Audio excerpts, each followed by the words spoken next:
ချစ်တလို့မောင်လဲမကိုပို့ချစ်ရမယ်ဒါမှလဲမရင်နဲ့ပျော်ရွှင်ကြည်နူးရမယ်မောင်လေးရဲ့ရမ်းချစ်တယ်သိချစ်တယ်မမရဲ့တဲ့မောင်လေးကွယ်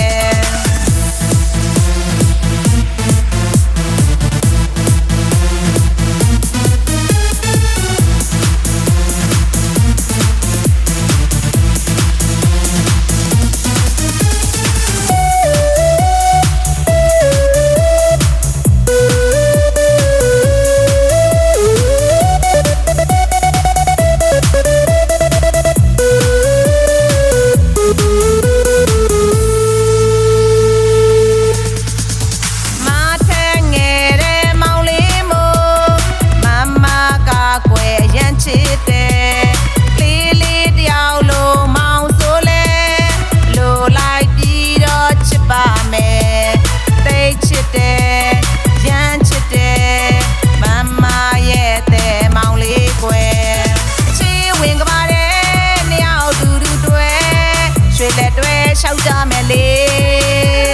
တယောက်ဆိုတယောက်ပဲပတောက်ဆိုပတောက်ပဲမမကမောင်ကိုပို့ချစ်ပြမယ်မကမောင်ကိုရမ်းချစ်တယ်လို့မောင်လဲမကိုပို့ချစ်ရမယ်